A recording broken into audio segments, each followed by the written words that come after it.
Eu quero que você abra, por favor, sua Bíblia, no livro de Jeremias, no capítulo 17. E nós vamos ler juntos do versículo 5 até o versículo 10. Esse texto vai ser tanto o nosso ponto de partida, como também o trilho da nossa reflexão hoje. E eu vou ler na Nova Almeida atualizada. Jeremias 17, de 5 a 10. Assim diz o Senhor: maldito aquele que confia no ser humano, que faz da carne mortal o seu braço e cujo coração se desvia do Senhor. Porque ele será como arbusto solitário no deserto e não verá quando vier o bem. Pelo contrário, morará nos lugares secos do deserto, na terra salgada e inabitável. Bendito aquele que confia no Senhor e cuja esperança é o Senhor. Porque ele é como a árvore plantada junto às águas, que estende as suas raízes para o ribeiro e não receia quando vem o calor. Porque as suas folhas permanecem verdes, e no ano da seca não se perturba, nem deixa de dar fruto. Enganoso é o coração, mais do que todas as coisas, e desesperadamente corrupto. Quem poderá entendê-lo? Eu, Senhor, sondo o coração. Eu provo os pensamentos, para dar a cada um, segundo os seus caminhos, segundo o fruto das suas ações. Meu Deus, suplicamos graça, favor do alto, a liderança do Teu Espírito, o Espírito da verdade, e te pedimos que o Senhor nos permita ter mais do que informação, mais do que apenas arrazoar no nível mental, que a Tua palavra fale aos nossos corações, que o Teu Espírito nos ajude, ó Deus, no processo de absorvê-la, corresponder com ela, que haja aquela aplicação pessoal que só o Senhor pode fazer e que haja a liberação dos céus. Aquilo que o Senhor planejou para esse tempo, para essa hora, nós oramos que se cumpra em nome de Jesus. Amém. Amém. O tema da minha mensagem hoje é uma pergunta: como saber se confiamos em Deus? O texto começa apresentando duas pessoas de comportamento distinto. Um é aquele que confia no homem, faz da carne mortal seu braço e o coração se aparta do Senhor. Foi classificado como maldito. Mas o outro, classificado como bendito, é aquele que confia no Senhor e cuja esperança é o Senhor. Depois de apresentar esses dois comportamentos, um de confiança e outro não, é que nós temos na sequência aqui os versículos 9 e 10. No 9 nós lemos: enganoso é o coração mais do que todas as coisas. Depois dessa afirmação, Deus, por meio do profeta Jeremias, questiona: quem poderá entendê-lo? E com isso Deus está denunciando a limitação, a dificuldade do homem de entender o próprio coração. Ou seja, saber com certeza se você está se movendo em confiança ou não, não é algo que você poderá dizer: eu cheguei a uma conclusão segura apenas examinando o seu próprio coração. Porque o coração é enganoso e cada um de nós tem dificuldade de conhecê-lo. Mas depois de fazer a pergunta: quem poderá conhecê-lo? Deus responde: não você, eu. E diz: eu, Senhor, sondo o coração, eu provo os pensamentos. Em outras palavras, ele está dizendo: eu esquadrinho aquilo que você não pode esquadrinhar. Eu consigo penetrar numa dimensão de análise, de avaliação e leitura do seu coração que você jamais conseguirá. Agora Deus está dizendo: eu não apenas leio o que você não lê. Depois ele dizer que sonda o coração, que prova os pensamentos, e diz assim: para dar a cada um segundo os seus caminhos, segundo o fruto das suas ações. Em outras palavras, Deus está dizendo: eu não apenas faço a leitura que você não faz, mas eu tenho o poder de tirar o que está do lado de dentro e sinalizar, expor do lado de fora. Eu retribuo de acordo com aquilo que está dentro de você e você não consegue enxergar. Ou seja, para responder como saber se confiamos em Deus, nós dependemos não apenas de uma autoavaliação, de um autoexame. Nós dependemos do exame do auto. E o Deus que nos examina, Ele também expõe.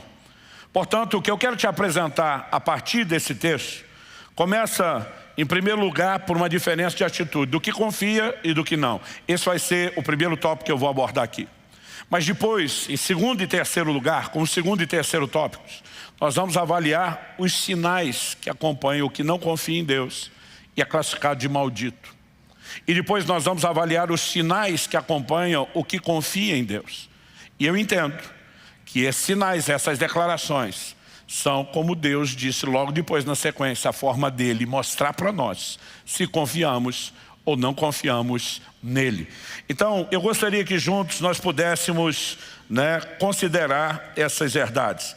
Em Deuteronômio 30, de 15 a 18, Deus diz, olha, se vocês me obedecerem, guardarem os meus estatutos, vocês serão abençoados.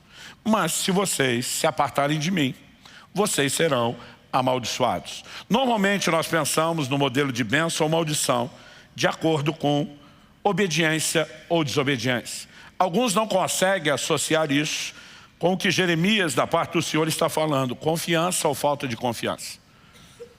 Mas a verdade é que não só temos um texto que explicitamente relaciona bênção e maldição com confiança ou a falta dela, como também podemos entender o seguinte, há uma ordenança bíblica para que eu e você creiamos e confiamos em Deus.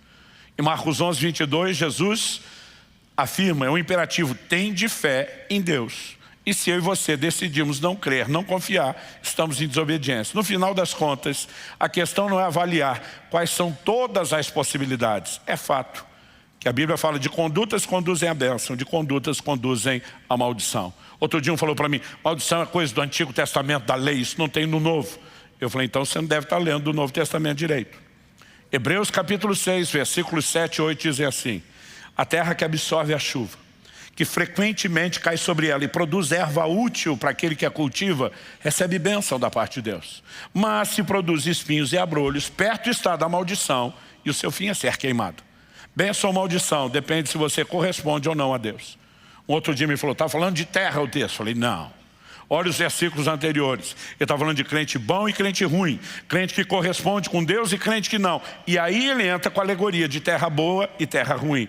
Dizendo que a terra que corresponde, bênção. A que não corresponde, maldição. Aliás, ele diz a terra que não corresponde está perto da maldição. Seu fim é ser queimada. Terra literalmente não queima. Nós sabemos que ele está falando de um outro incinerador. Ô, palavrinha difícil, deixa eu tentar de novo. Nós sabemos que ele está falando de um outro incinerador. Ele está falando da perdição, da condenação eterna do inferno. Agora, a palavra maldição assusta alguns, talvez porque soe pesado demais, mas no contexto do povo de Deus, maldição não tem mera e simplesmente a ver com uma retribuição no sentido de mera punição. Ela sempre associada à punição, ao caráter justo de Deus, é também vista como expressão de misericórdia e como um chamado ao conserto. Eu vou falar melhor sobre isso no final. Então talvez enquanto eu estiver falando, a sua leitura te deixe mais confortável, Você de repente ouvir no lugar de maldição, correção. Você ouvir no lugar de maldição, disciplina. Mas o que quer que você resolva ouvir, eu vou falar do jeito que a Bíblia diz, maldição. Ok? Então, em primeiro lugar, vamos falar da diferença de atitude dos dois e depois, como eu disse na sequência, os sinais da maldição e depois os sinais da bênção.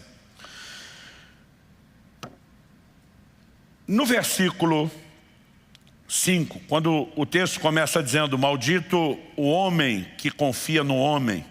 Interessante que o texto não diz apenas, maldito o homem que confia no homem, mas ele diz, que faz da carne o seu braço e aparta o seu coração do Senhor. O problema não é confiar no homem. O problema é a substituição, quando você escolhe confiar no homem e não em Deus. Porque as pessoas às vezes apresentam meias verdades.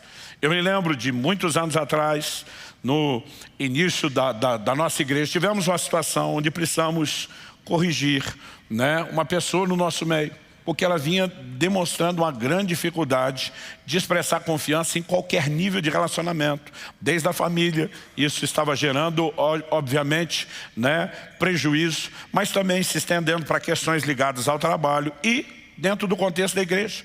Relacionamento com líder, com liderado, sempre o mesmo problema da falta de confiança. Quando fomos confrontar a pessoa no sentido de ajudá-la a enxergar o erro e crescer, o camarada tentou se defender usando esse texto. Maldito o homem que confia no homem. Tipo, não tem que confiar em ninguém. Eu falei, ei, se você está certo, então eu vou andar na sua doutrina. A partir de hoje, não confio em você. Aliás, por que é que eu devo confiar em você alguma coisa aqui da igreja se você não merece confiança? Então vou remover você de todo esse lugar. Ele ficou me olhando assustado. Falei, só estou falando o que você sugeriu. Agora, quando é para você a verdade serve, quando é contra você não serve. Eu falei, você está tirando o texto do contexto. O problema não é confiar nas pessoas. Você vai ter textos, como na lei de Moisés, onde Deus tentava tratar com questões ligadas, por exemplo, ao ciúme do marido em relação à mulher, porque Deus sabe que num ambiente de desconfiança, nenhum relacionamento sobrevive. Então Deus não está falando contra a confiança. Deus está falando de colocar confiança em pessoas a ponto de substituir a confiança nele. Essa é a diferença. Quem está entendendo o desenho aí, diga amém. Então, quando nós olhamos para isso, há um exemplo na Escritura que para mim não pode ser ignorado, não pode ser negligenciado, que diz respeito a um dos reis de Judá, que é o rei Asa. No segundo livro de Crônicas, no capítulo 16, dos versículos 7 a 9, nós lemos assim: naquele tempo, o vidente Anani, vidente era a expressão usada para o profeta com o qual Deus falava por meio de visões. Naquele tempo, o vidente Anani foi falar com Asa, rei de Judá, e lhe disse: você confiou no rei da Síria e não confiou no Senhor seu Deus. Por isso o exército do rei da Síria escapou das suas mãos. Não é verdade que os etíopes e os líbios formavam um grande exército, com muitos carros de guerra e cavaleiros? Mas porque você confiou no Senhor, ele os entregou nas suas mãos.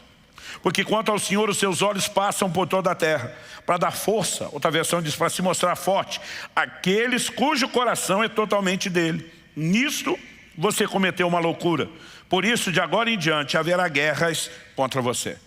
Deus está confrontando um cara que já havia confiado e já havia visto milagres. Os líbios e os etíopes se uniram numa guerra que parecia ser impossível de vencer contra o reino de Judá. Nessa época estamos falando do reino dividido, então as tribos de Judá e Benjamim formaram o reino do sul, enquanto as demais 10 das 12 tribos de Israel formaram o reino do norte, o reino de Israel. E nesse momento, quando ele tinha que enfrentar aquela multidão, aquele exército impossível de vencer, ele confiou em Deus e experimentou um livramento. No entanto, agora, por causa de uma outra circunstância muito menor, ele tenta resolver do seu jeito e da sua maneira. E na tentativa de se livrar de um inimigo, ele faz aliança com outro. E Deus está dizendo, porque você confiou nele, em vez de confiar em mim, você vai enfrentar guerras, você agiu loucamente. E outra, esse camarada com quem você está fazendo aliança para vencer esse, era um inimigo seu. Vocês se uniram para um inimigo em comum, mas agora você perdeu a bênção de vencê-lo, a provisão de vencê-lo que eu tinha para você. Quando você olha para o rei Asa, ele começa bem, mas não termina bem. Aliás, um pouquinho adiante, no versículo 12, a Bíblia diz assim: no 39º ano do seu reinado, Asa contraiu uma doença nos pés, e essa doença era muito grave. Porém, na sua enfermidade, ele não recorreu ao Senhor, mas confiou nos médicos. O problema não é fazer uso da medicina. Não é porque pregamos fé que nós somos contrários ao uso da medicina, dos remédios, acreditamos ser parte daquilo que Deus deu para favorecer a humanidade. O apóstolo Paulo, que vivia milagres de curas sobrenaturais, num determinado momento faz referência a Lucas como médico amado. Ele tinha um médico na sua equipe, né? E ao chamá-lo de médico e não só de irmão, ele está dizendo, é amado como pessoa e é apreciado pelo seu trabalho entre nós. O problema é quando a pessoa confia em algo a ponto de deixar de confiar em Deus. Então não havia nenhum problema no tratamento médico, mas quando Asa diz, eu não preciso de Deus porque tenho bons médicos, e daqui a pouco os médicos dão a notícia, mas nós não resolvemos o seu problema, ele não tem nenhuma possibilidade de viver o sobrenatural. Ele fez uma troca. Quando confiou no rei da Síria, quando confiou nos médicos, ele está dizendo para Deus, eu me resolvo, eu me garanto sem você. Em nenhuma das circunstâncias ele conseguiu. Então é nesse sentido que a Bíblia está falando de alguém que confia nos outros a ponto de abandonar a confiança no Senhor. Isso não significa que estamos tentando dizer que não pode se confiar nas pessoas. Não significa que estamos tentando dizer que você não pode ter tratamento médico. Então deixa eu dar um terceiro exemplo que nos ajude a manter o equilíbrio. A sabedoria bíblica nos ensina que é bom você, quando falamos em termos de gestão, saber lidar com a provisão. Quando eu falo provisão é o recurso esse que você vai literalmente provisionar, separá-lo. Para quê? Para quando tiver alguma necessidade você estar preparado para ela. Na revelação que Deus, por meio de José, deu ao faraó e diz, aproveita os 7 anos das vacas gordas de prosperidade, não para torrar e gastar tudo, mas para estocar. Porque quando vierem os anos de fome das vacas magras, você tem recurso, você tem provisão. Isso é sabedoria, é boa administração, é boa mordomia. Agora, a mesma Bíblia, em contrapartida, diz em 1 Timóteo, capítulo 6, verso 17, manda aos ricos desse mundo. Os ricos é a turma que tinha grana guardada, tinha provisão para enfrentar a dificuldade. Manda aos ricos desse mundo que não confiem na instabilidade das riquezas, mas em Deus. Qual a diferença? A diferença é que não é errado ter a provisão, errado é confiar nela. Paulo está dizendo isso é instável. Você pode ter feito a sua parte, daqui a pouco a economia vira, o mundo vira, a vida é cíclica e aquele negócio que você achou que te garantiria não está mais lá. Então, faça a sua parte, mas não confia nisso. Confia em Deus. Quem está entendendo? Então, quando eu olho para essa descrição, em primeiro lugar temos uma pessoa que deixa de confiar em Deus para confiar naquilo que é humano, naquilo que é natural. Mas em contrapartida, nós lemos no versículo 8, depois de no 7 o texto dizer, bendito confia no Senhor, cuja esperança é o Senhor. A Bíblia diz, porque ele é como árvore plantada junto às águas, e virão aqui os relatos no versículo 8 que detalham o procedimento de confiança.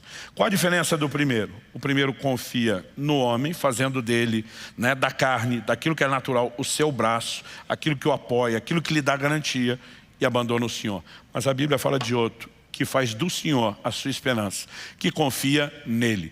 E qual a diferença entre um e outro? É aquilo que cada um experimenta, é aquilo que cada um vive.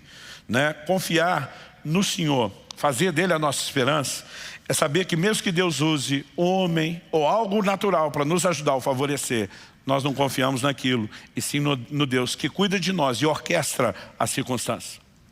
Uma coisa que me chamava a atenção desde muito novo é que o livro de Esther, se você não reparou isso, leia o livro de Esther do começo ao fim com esse olhar. O livro de Esther é praticamente o único livro da Bíblia que não menciona o nome de Deus. Ele não fala de Deus, não aberto explicitamente. Mas quando você lê a história, há uma orquestração divina por trás de tudo o que está acontecendo. E há um momento específico lá no livro de Esther, onde a Bíblia fala que Mardoqueu, o tio de Esther, que é o homem piedoso de destaque naquele livro e naquela narrativa, ele é vítima de uma conspiração. Sua vida será tirada, haverá um atentado contra toda a linhagem de Abraão, com a qual Deus tinha um pacto, uma aliança, uma promessa e um propósito. E quando o cenário está assim para ter o seu desfecho, a Bíblia diz que Assuero, o cara que governava o mundo da sua época, tem uma insônia, não consegue dormir. E naquela época não se lidava com o tédio como hoje, porque eles não tinham internet, não tinham televisão. E o rei escolhe uma programação muito empolgante para fazer na madrugada da insônia. Ler as crônicas do reino. E ele pede para um dos seus criados para ler as crônicas do reino, para entretê-lo, já que ele não consegue dormir. Imagina o criado indo na biblioteca, olhando aquele monte de rolo, e ele acha que está escolhendo aleatoriamente. Esse aqui vai, e puxa um. Mas a divina providência o guiou. Quando ele vai ler a história, qual é o relato? Era o relato de como Mardoqueu havia desbaratado uma conspiração contra a vida do rei. A vida do rei foi preservada, porque Mardoqueu denunciou aquilo que ele tomou conhecimento. O rei pergunta para o criado, o que é que fizeram para recompensar esse homem? O rapaz diz, nada. Como nada? O homem salvou minha vida, rei. Se ele tivesse feito algo, estava registrado nos anais do reino. Isso aqui é literatura oficial nossa. Não foi feito nada. O rei diz, então, vamos fazer. Ele acorda decidido a recompensar o homem. E vai pedir conselho justo para o inimigo de Mardoqueu, que achando que ele era quem seria recompensado, proporciona uma reviravolta no jogo extraordinário. Você pode não ler o nome de Deus lá, mas o dedo de Deus está ali o tempo todo. Sabe, nós precisamos aprender a ter esse tipo de confiança no Senhor. A confiança que, baseada numa experiência que nós tivemos lá em casa, eu chamo daquela confiança infantil. Quando meu filho Israel tinha 5 anos de idade, nós vivemos um momento muito interessante com ele. Desde que nossos filhos eram pequenos, eles nem andavam, estavam no colo, a gente já treinava a carregar a oferta para colocar no gasofilácio. A gente entendeu que isso é parte de um treinamento que tem que começar muito cedo. Quando começaram a andar, a gente dava o dinheiro e dizia, leva. Então todo o culto, quando estava para começar o culto, ele chegava na gente, dinheiro da oferta, e a gente sempre dava o dinheiro da oferta para cada um deles. Eu lembro que Israel, nessa fase dos 5 anos, eu dei uma bolsinha para ele pequena, com zíper. Eu enchi ela de moeda, né? E algumas notas na época ainda tinha nota de R$1.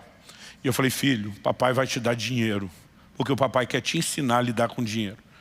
A primeira lição é, você não pode gastar. Nós vamos ter que conversar bem antes de você gastar, apesar do dinheiro ser seu, porque a gente tem que saber como fazer as escolhas. E fui trabalhando algumas questões com ele. Ele ficou tão empolgado que agora ele tinha o dinheiro dele, que onde ele ia, ele levava a tal da bolsinha dele. Falei, filho, você não pode ficar andando com isso. Você vai perder. Não vou, pai, eu vou cuidar disso, né? E ele estava todo empolgado. Num domingo, que eu estava pregando fora, ele chega no início do culto e fala para Kelly, e diz, mãe, me dá o dinheiro da oferta. E a Kelly olha e vê a bolsinha na mão dele e entendeu que era a hora da lição. Falou, filho, papai e mamãe sempre te deram o dinheiro da oferta porque você não tinha. Mas agora que você tem o seu próprio dinheiro, mamãe não vai dar não. Se você quiser ofertar hoje, vai ser do seu dinheiro. Ele olhou numa lógica simples de criança e disse, mãe, se eu der do meu, eu vou ficar com menos. Ela sorriu para ele e falou, é isso que é oferta, filho. A gente abre mão de algo que é importante para nós, para aquele que é mais importante do que qualquer outra coisa. Ela diz, no entanto, você não é obrigado a dar. Mas se quiser dar, é do seu dinheiro. Então pensa o que você vai fazer. Tome a sua decisão. E quando chegou a hora da oferta, que ele estava ministrando louvor com o pessoal, então ela só viu a hora que ele chegou perto do gasofilácio e fez questão de mostrar para ela, tipo, é nota de 1, não é moeda não. Pá, tipo, estou dando grana alta. E botou a oferta, saiu de peito estufado, todo contente. No final, a Kelly foi conversar e disse, filho, mamãe está tão feliz, tão orgulhosa, você fez a escolha certa. Ele falou, mas mãe, lembra que eu falei que se eu desse no meu ia ficar com menos? Ela falou, sim. Ele falou, mas não sou bobo não. Depois que eu conversei com a senhora, comecei a pensar, falei, peraí, posso até ficar com menos no início, mas o pai e a senhora sempre falam que Deus abençoa. Depois que Deus abençoa, eu vou ficar com mais. E ela apenas sorriu e falou, que bom, filho, que você entendeu isso e que você vai crer nisso. Ele falou, mãe, como é que Deus abençoa?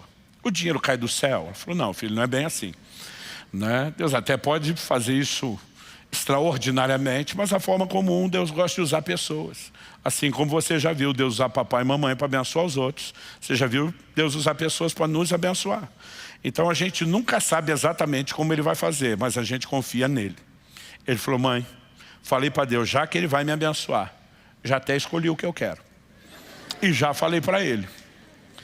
E ela falou, que bom, filho, mas mamãe não vai fazer nada, então não adianta você falar para mim. Não, mãe, é Deus que vai me abençoar. Isso foi no domingo. Na segunda noite, uma irmã da igreja liga para Kelly. Conheci, cuidou, ajudou a cuidar de Israel desde que ele nasceu, mas a gente nunca lembra dela ter feito isso antes, embora sempre expressou muito carinho. Ela disse, Kelly, que número Israel calça? Ela falou, por quê? Ela falou, estou perturbada desde o culto de ontem, que eu tenho que dar um tênis para o seu filho. Aqui ele falou, olha, o número que ele calça é tal. Ela falou, tá bom, obrigado, depois a gente fala. Passou, na sexta-feira ela apareceu em casa. Quando a Kelly atendeu, viu ela com um pacote, olhou tipo, é aquilo que nós falamos, ela deu sinal que é. A Kelly já gritou, Israel, visita para você. Quando ele entrou na sala, viu aquele pacote, olhou para a Kelly e falou, já até sei o que é. Porque eu pedi a Deus um tênis para Ele me abençoar. E quando ele abriu, ele falou, mãe, não só é o tênis que eu pedi a Deus, mas é a cor que eu pedi para Ele. Ele vira para aquela irmã e diz assim, Terezinha, você pode até achar que é você que me deu um presente. Mas deixa eu falar para você, Deus usou você para me abençoar. Porque domingo eu dei minha primeira oferta. E como eu sabia que Ele ia me abençoar, eu pedi um tênis, eu pedi esse modelo, eu pedi essa cor. Ela ficou impressionada com aquilo, então ele dizia, obrigado pelo seu carinho, mas ó, não é você não. Sabe, quando Jesus fala sobre você nos tornarmos como crianças, às vezes nós precisamos ter esse tipo de simplicidade, fé e confiança.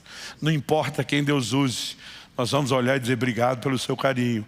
Mas não estou focado só em achar que foi você que me enxergou ou que se preocupou comigo. Há um Deus que cuida de cada um de nós. E eu e você podemos confiar nele. Quem está entendendo a diferença entre um e outro? Isaías 64:4 diz, porque desde a antiguidade não se ouviu, nem com os ouvidos se percebeu, nem com os olhos se viu, Deus além de ti, que trabalha a favor de todo aquele que nele espera. A Bíblia diz, bendito é o homem que confia no Senhor, cuja esperança é o Senhor. Quando você espera em Deus, você bota Deus para trabalhar em seu favor. É o que Ele mesmo disse. Não é a gente tentando mandar nele, é a gente acreditar no formato que Ele disse que trabalharia conosco. Agora, feita a distinção do comportamento desses dois, vamos falar na ordem que aparece no texto. Primeiro, dos sinais da maldição. Ele será, diz aqui o versículo 6 de Jeremias 17, falando: maldito é o homem que confia no homem, faz da carne o seu braço, aparta o seu coração do Senhor. O verso 6 diz: porque ele será como um arbusto solitário no deserto. Não verá quando vier o bem. Pelo contrário, morará nos lugares secos do deserto, na terra salgada e inabitável. Embora o que tenha sido dito tenha a ver com o contexto, a realidade com que eles viviam, não é difícil para a gente acompanhar. Não requer nenhuma interpretação profunda. Eu vou fracionar essa declaração sobre os sinais da maldição em 3 partes. Primeiro, arbusto solitário no deserto. Que diferença faz um arbusto no deserto, se ele está lá ou se tem outros? Não é a quantidade de arbustos que necessariamente vai afetar a sua produtividade ou o seu estado. Mas sabe algo que eu tenho percebido? Em 29 anos de ministério pastoral, fora os anos já no ministério itinerante. Mas falo do pastoral, porque foi no pastorado que a gente passa a gastar tempo ouvindo pessoas, aconselhando, orientando. E você começa a aprender a mapear comportamentos que são repetitivos. Um dos sinais que acompanha a vida de quem não confia no Senhor é um senso de solidão. Deus não me ama, Deus não se importa comigo, Deus me abandonou, Deus virou as costas para mim, Deus não me ouve, Deus age na vida do outro, mas não age na minha. Esse senso de solidão costuma acompanhar quem não confia no Senhor, porque o que confia, meu amigo, está em outro nível. No Salmo 27:10, Davi diz: ainda que minha mãe e meu pai me desamparem, são os últimos de quem a gente vai esperar isso. E diz: o Senhor me acolherá. Tipo, é ruim que Deus vai me desamparar, nunca. É por isso que Hebreus 13, um dos textos que usamos num dos domingos, atrás, ministrando sobre fé, diz: porque Ele tem dito, nunca te deixarei, jamais te desampararei. E aquele que confia sabe que em momento algum será abandonado pelo Senhor. Mas quem não se move no nível de confiança o tempo todo, ele está preso nesse lugar. A segunda descrição dos sinais da maldição: não verá quando vier o bem. Esse que é classificado como maldito, que está debaixo do sinal da maldição, não vê o bem vir, mesmo quando vem sobre todos. E olha que tem coisa que Deus libera sobre todo mundo. Em Mateus 5,45, no Sermão do Monte, Jesus diz que Deus faz nascer o sol, cair a chuva sobre justos e injustos. Mas tem gente que não enxerga nada, absolutamente nada do que Deus faz. Mesmo algumas coisas boas que lhe acontecem, ele muitas vezes prefere acreditar que aquilo é resultado do seu esforço, que é alguma coincidência, mas não necessariamente procede do Senhor.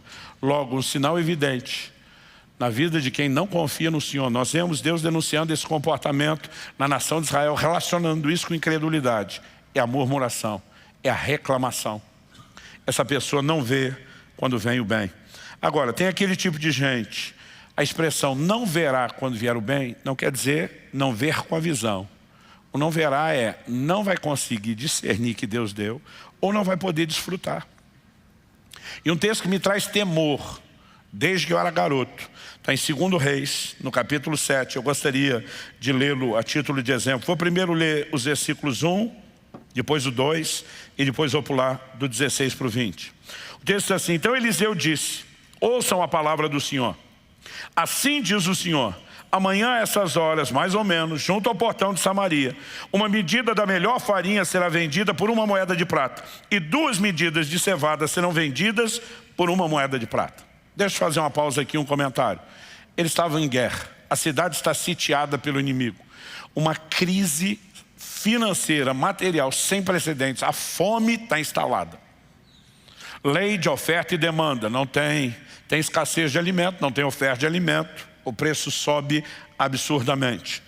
E começa a faltar alimento, não só porque já não tem para todo mundo, mas porque o acesso, o poder de compra vai ficando cada vez mais difícil. Aí o Eliseu levanta para dar a notícia que deu.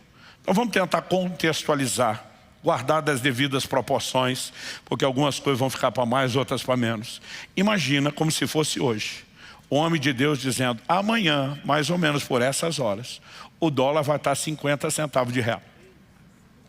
Amanhã, por mais ou menos essas horas, você vai abastecer a gasolina aditivada a R$1. Amanhã, por mais ou menos essas horas, vamos comprar botijão de gás por no máximo R$50.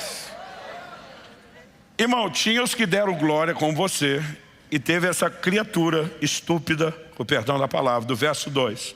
Porém o capitão, em cujo braço o rei se apoiava, respondeu ao homem de Deus: mesmo que o Senhor Deus fizesse janelas no céu, será que isso poderia acontecer?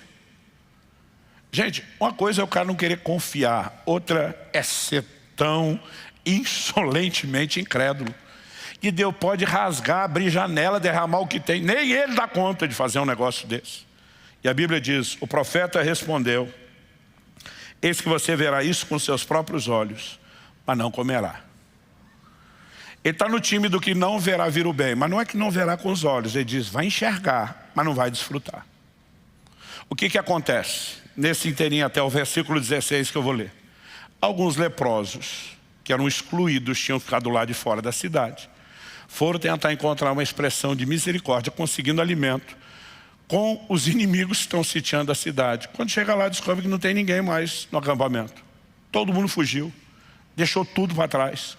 Comida, acampamento, provisão, largaram armas, armaduras, enquanto eles não sabem o que aconteceu. Mas o sítio acabou. Aquele povo desapareceu, mas deixou todas as provisões.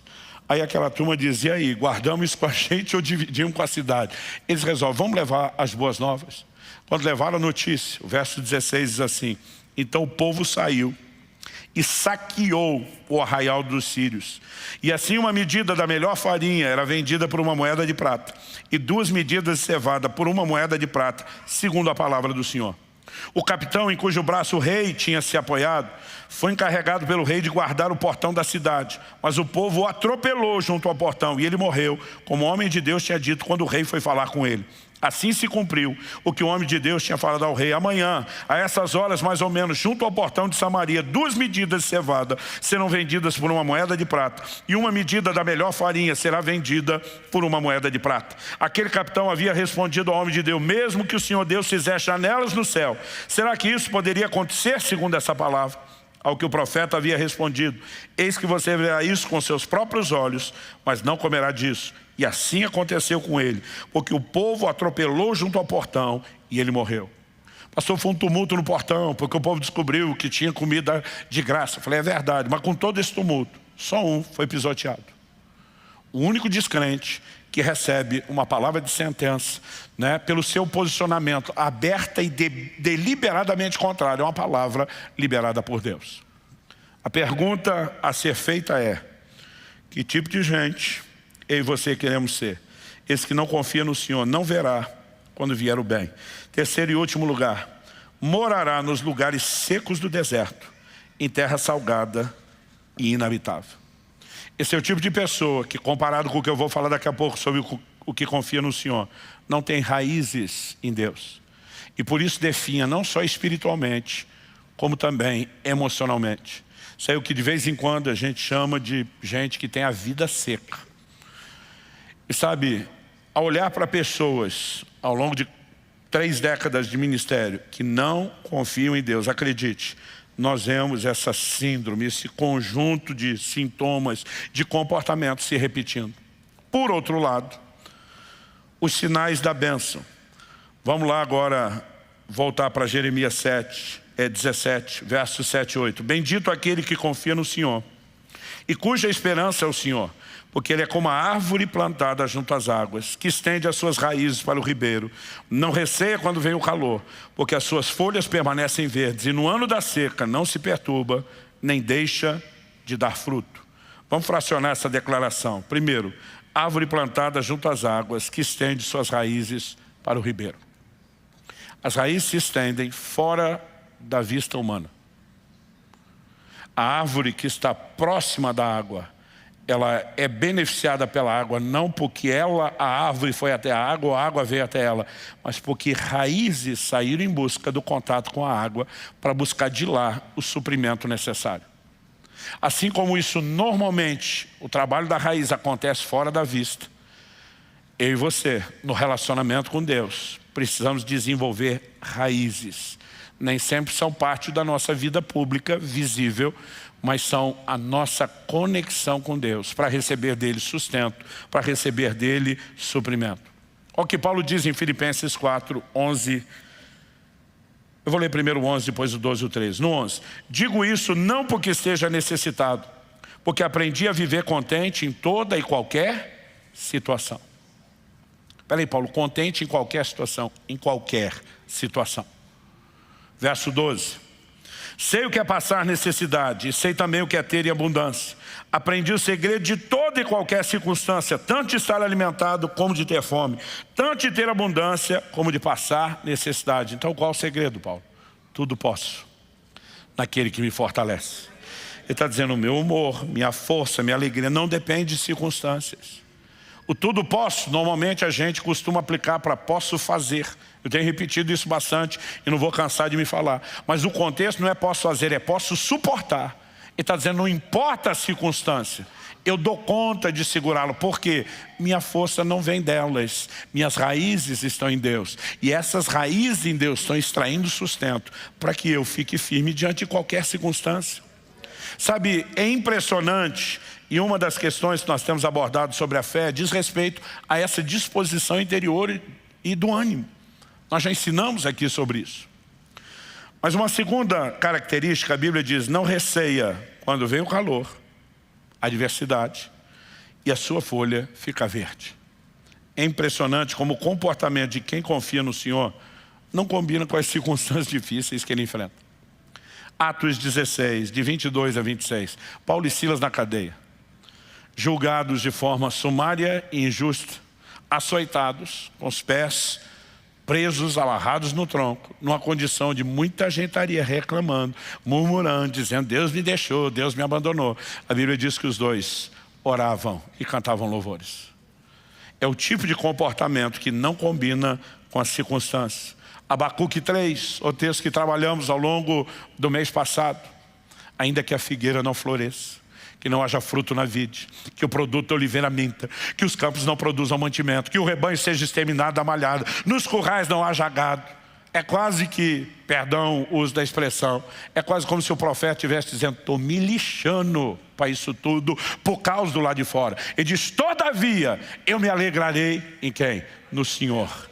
Exultarei no Deus da minha salvação. Quem tem raízes nele, extrai sustento e tem um comportamento completamente diferente, que não condiz com a condição.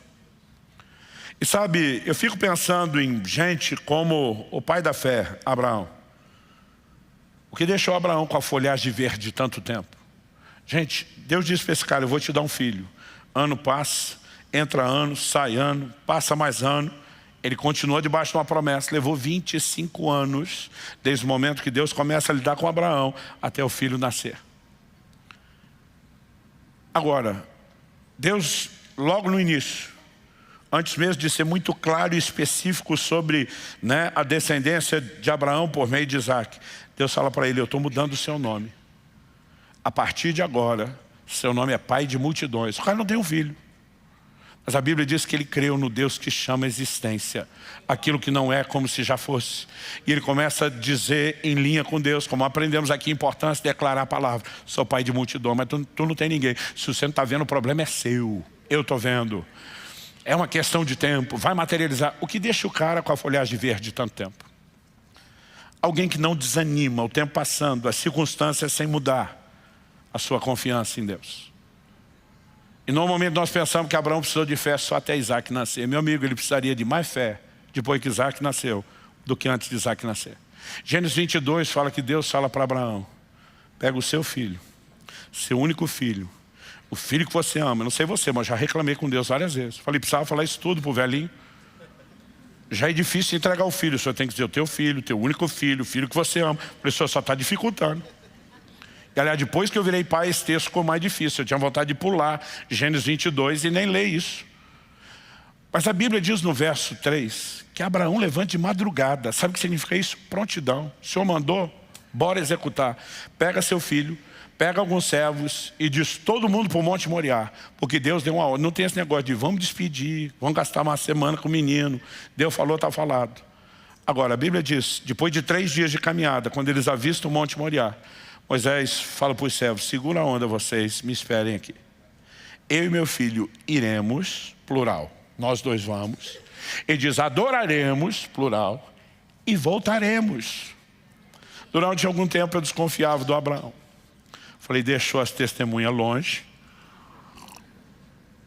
Não queria ninguém testemunhando o que ele faria. Fingiu que ia trazer o menino de volta, porque sabia que estava indo matar. Mas isso era a minha cabeça com a falta de entendimento. Qual é a explicação bíblica? O livro de Hebreus diz no capítulo 11, na galeria dos heróis da fé, que Abraão cria que Deus ressuscitaria Isaac dos mortos.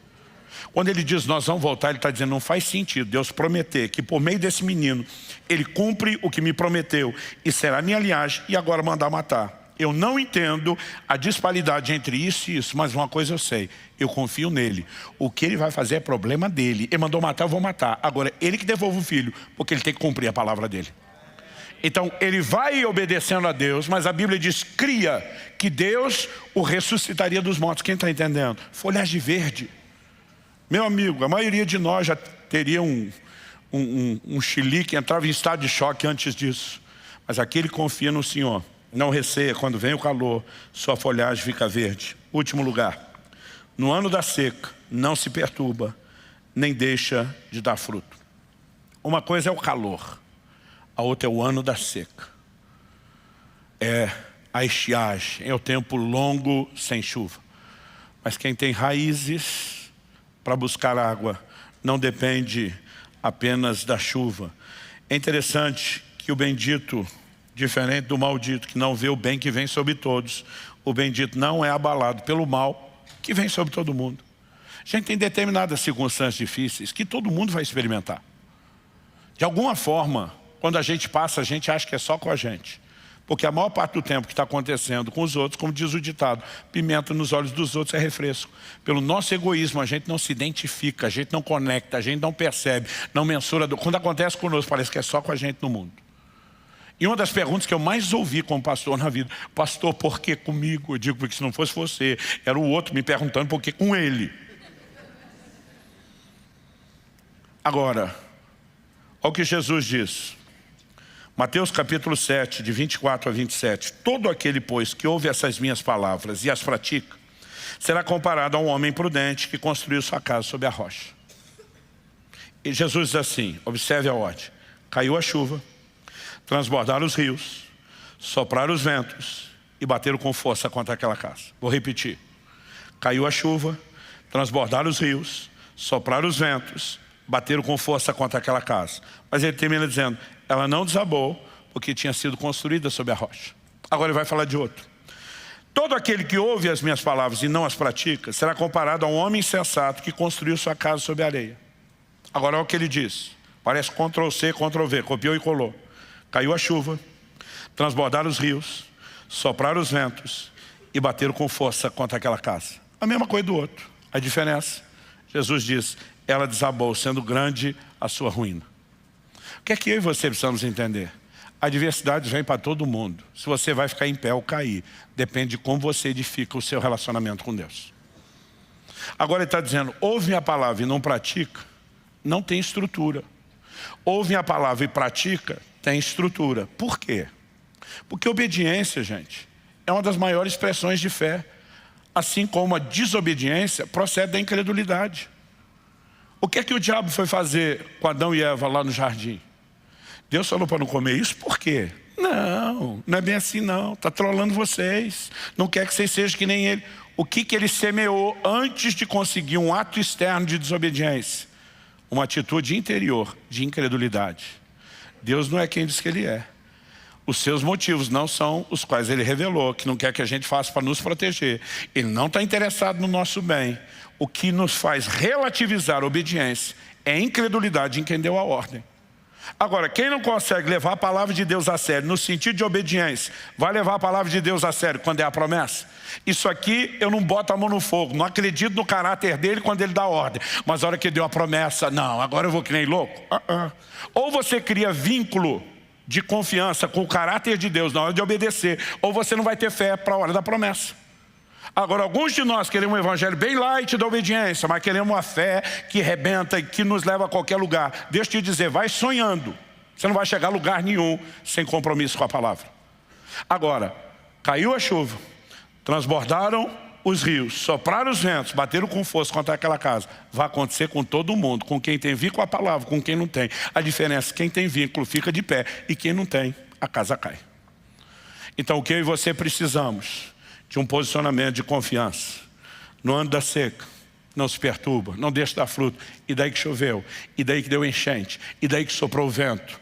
Eu construí para não cair, não vai me derrubar. Quem está entendendo, diga amém.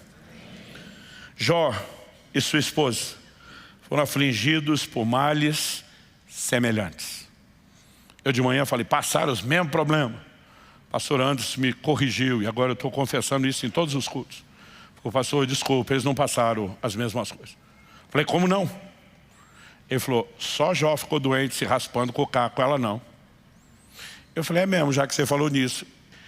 E Jó, só ele tinha uma mulher incrédula, porque ela tinha um marido crente confiando em Deus. Então realmente a situação dele foi um pouco pior. Mas eles passam por males semelhantes. Olha a reação de cada um. A mulher de Jó diz para ele, amaldiçoa esse seu Deus e morre. Porque quem não confia e se sente abuso solitário, ele me abandonou, olha, diz, também te abandono. Agora, quem confia e sabe que não foi abandonado, fala para quem não confia, diz, você fala com uma louca. Eu sei que o meu Redentor vive, eu sei que ele vai se levantar sobre a terra. E porque eu confio que ele não me deixa, eu também não deixo ele. Dá para entender a diferença? Quando eu e você olhamos para esse quadro todo apresentado a partir de Jeremias 17, eu creio que a melhor forma de concluir é se perguntar, quem sou eu? E eu quero perguntar isso, quem é você? De acordo com essa descrição, já que Deus está dizendo, seu coração é enganoso, você não vai conseguir saber se você realmente confia ou não. Ele está dizendo, mas eu sei ler e eu consigo provar o diagnóstico através do que vai acontecer à sua volta. Usando essa leitura que Deus favorece, eu quero te perguntar, quem é você? O bendito ou o maldito? Agora, uma coisa boa de eu e você sabemos, os resultados externos dessa exposição do diagnóstico de Deus não são imutáveis. Tem gente como o rei Asa, que soube confiar em Deus no momento, viveu milagres e perdeu a confiança ao longo do caminho. Por isso que Hebreus 10:35 diz, não percam a vossa confiança, ela tem uma grande recompensa. Então mesmo que a gente observe o desenho e diz, não, de acordo com o que o Senhor falou aqui, eu estou olhando na minha vida e estou vendo esses sinais, sou árvore plantada junto às águas, que estende raízes para o ribeiro. Eu sou aquele tipo de gente que não receia quando vem o calor, minha folha fica verde. Eu sou o tipo de gente que no ano da seca não se perturba, não deixa dar fruto. Mesmo se você olhar o diagnóstico é esse. A disposição, como resposta ao que Deus está falando é, eu preciso preservar isso. Eu não posso, como Asa, comprometer. Mas se você fala, pastor, para o meu lado deu ruim. Eu não estou nesse time não, eu estou no primeiro, arbusto solitário no deserto. Talvez você diga, não, eu estou mais para não ver quando vem o bem. Talvez você diga, não, eu estou mais para morar nos lugares secos do deserto. Ou talvez você esteja no nível que outro me falou, eu estou os três juntos. Eu estou com o pacote full, completo do diagnóstico. O que eu e você precisamos entender? Que isso não é mera punição irreversível. Maldição no contexto do povo de Deus não é mera punição ou retribuição. Junto com a justiça de Deus, que obviamente retribui, junto com a correção, há sempre um convite e um chamado para o conserto. Em Ageu, no capítulo 2, no versículo 17, Deus diz assim, eu os feri. Ele vai dar detalhes de como feriu aquele povo e aquela geração. Mas no final, Deus desabafa dizendo, mas não houve entre vocês quem se voltasse para mim, diz o Senhor. Em outras palavras, eu não feri vocês porque queria acabar com vocês. Eu os feri para atraí-los, para chamá-los de volta. Tem gente que é semelhança de Pedro. Quando ouve o galo cantar, cai em si, chora amargamente, se permite ser restaurado. Tem gente que é semelhança do filho pródigo. A Bíblia diz que ele também caiu em si. E ele precisou daquela didática, da dor de tudo que passou, para lembrar o que eu tinha com meu pai era muito melhor, eu vou voltar. E muitas vezes Deus permite esse tipo de circunstância com a forma de dizer: eu quero você de volta e eu preciso chamar a sua atenção. Eu preciso ajudar você a entender. Agora, o que é que nós vamos fazer com isso é nossa decisão. Ainda que alguém me diga: pastor, estou aqui na descrição do maldito é o homem, confia no homem, aparta o seu coração do Senhor. Quando Deus mostra esse diagnóstico, Ele está dizendo: não estou te condenando, estou te alertando. Você pode mudar o jogo. Quem está entendendo, diga amém. Então a minha última pergunta a você, eu encerro aqui para passarmos a ceia. O que é que você vai fazer com aquilo que você ouviu hoje? Vamos orar. Meu Deus, suplicamos mais uma vez que mais do que estimular a nossa mente a uma análise, mais do que fomentar informação, que o Senhor nos permita viver uma consciência espiritual, despertamento, que aquilo que temos ouvido possa gerar resposta, correspondência, e que isso aconteça debaixo da liderança do Teu Espírito. Uma vez que não podemos avaliar o nosso coração sozinho, que não podemos confiar só no autoexame, precisamos do exame do alto. Oramos tanto pelo testemunho do Espírito Santo, por aquilo que o Senhor precisa chamar a nossa atenção e nos corrigir, como também pela capacidade de ler, por meio daquilo que o Senhor revelou nas Escrituras, como estamos vivendo, o que nos está sendo retribuído pelo Senhor. Quais são os sinais, as marcas na nossa vida, se há confiança ou a falta dela. E sabemos que o Senhor tem nos chamado a esse lugar, que o justo viverá da fé, que sem fé é impossível agradar a Deus. Portanto, queremos corresponder contigo e voltarmos-nos para Ti de todo o coração. E por isso eu clamo uma vez mais, o favor, a graça, a misericórdia do Senhor sobre cada um. Que a Tua palavra siga produzindo resultado, trabalhando em nós, mesmo depois dessa reunião. Não queremos simplesmente tratar como uma torneira a ser fechada, o interruptor a ser desligado ao sair dessa reunião. Nós oramos que o Senhor começou cresça, progrida e cumpra plenamente o seu propósito na nossa vida. Nós oramos em nome de Jesus. Se você crê e concorda, diga amém. Se você recebe essa palavra, diga: eu recebo, em nome de Jesus.